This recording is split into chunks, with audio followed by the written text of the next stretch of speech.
Hello everybody and welcome back to my YouTube channel. I am so excited to have you here with me today.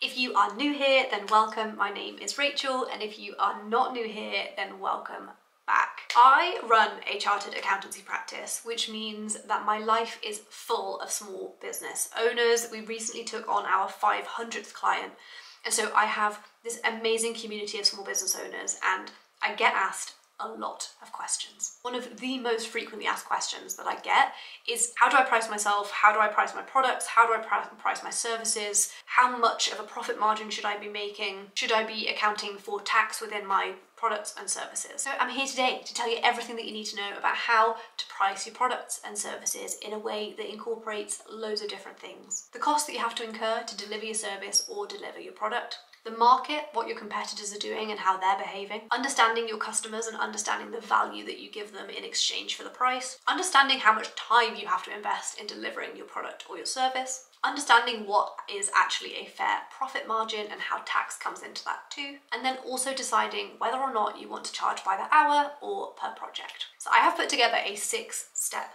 method to walk and talk you through the process of getting to a price. So for brand new business owners, there are many challenges ahead of you in terms of running and scaling a business. But one of your biggest challenges, and this is day one pre any sale, you have to decide how much to charge. You've probably got a pretty good idea of how much you need to charge after doing some basic research, looking at your competitors, or even just having a Google. But do you actually know how to price a service? So I thought super quickly I would kick things off by just talking about the different ways that there are to value or price a service. So whether you've got value in mind for your customer or profit in mind for yourself, there are several different ways that you can choose to charge for your services. Today I'm going to run through the 5 most common ways that people price their services, and then I'm going to talk you through how I've incorporated all of them into getting to a price for your service. So the 5 basic ways to price a service are: firstly, by the hour or by the day. Secondly, a fixed cost, which includes a markup. Third is a retainer package. Fourth is on a commission basis. And fifth is by the value of what you are delivering. And as much as the process that I'm about to take you through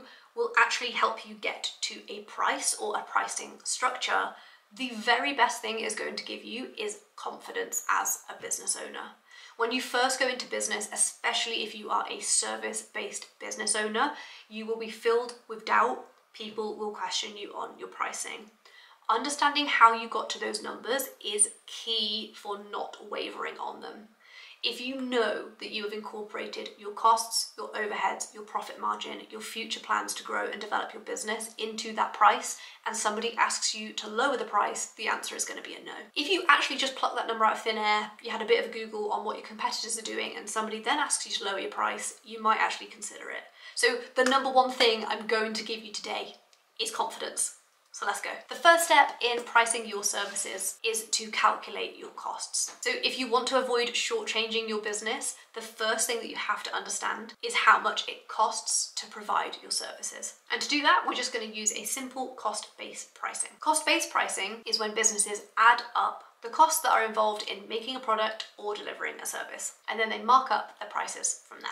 As a service-based business owner, your costs are going to be a little bit different to the generic product-based business. You might not be stocking up on loads and loads of inventory, but you do still spend money to operate your business and deliver your services. And for me, understanding the true cost of actually delivering your services plays a really big part in understanding how to price them. You can break down your costs into 2 different categories. We've got direct costs and indirect costs. We simply add together your direct costs and your indirect costs to determine the total amount of money that you need to cover in a certain time period. So I just thought I would super quickly run through direct and indirect costs. Your direct costs are the costs that go directly into providing your services.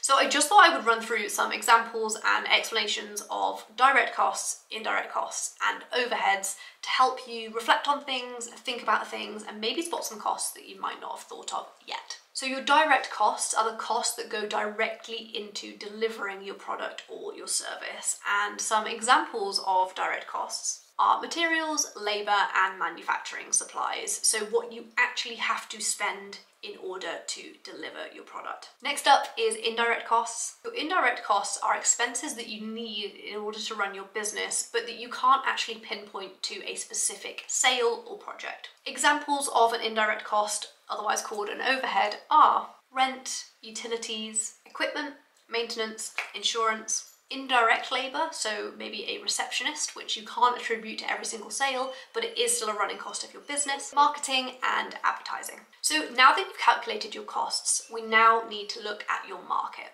So as a business owner, it is vital that at all times you understand what your competitors are charging for similar services and how your market as a whole is actually performing at the moment. Under market-based pricing methods, businesses should be looking to their competitors to get an idea of what they are charging for similar products and services. On its own, using market-based pricing generally isn't sustainable. Like, you shouldn't just be running your business based on what your competitors are charging, because the inside of your business might look very different to theirs. But it is still really important to have an awareness of what your competitors are charging so that you understand that you're not completely off base with your pricing. Something else which you might not have thought of is that keeping an eye on what your competitors are charging can also help you to identify why you break the mold. It can really help you understand what sets you apart. For example, we run a chartered accountancy practice, and so if I was comparing my prices against a non-chartered accountancy practice, they simply wouldn't be delivering the same level of service, the same level of deliverables, and they wouldn't have the same expenses that I do. And if you are charging more than your competition, that tells you as a business owner that from day one, you need to be showing your customers the value of the unique experience that your company offers. Okay, we've covered costs and we've covered market. Now it's on to your customers and understanding their perceived value of your services. No matter how much you charge, you will not make a penny if your customers are not prepared to pay it. You need to understand how your customers perceive your business. And to do that, you have to get to know your customers. A great way to do this would be to conduct a market study. It doesn't have to be anything formal, it could be simply asking people. So if I ran a lash technician business, I would be approaching people who I know get their lashes done. I'd be asking them very specific questions.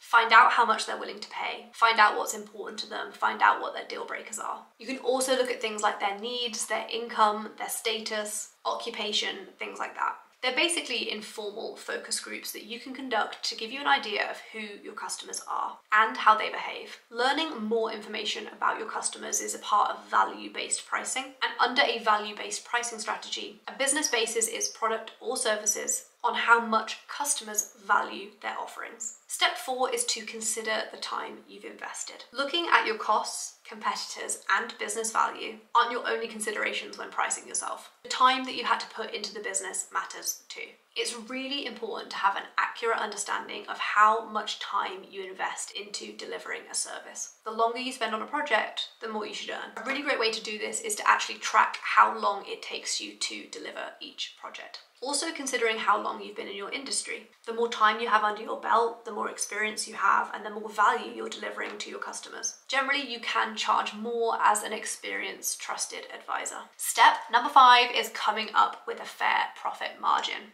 Your profit margin is how much your business will bring in after subtracting your costs and your tax.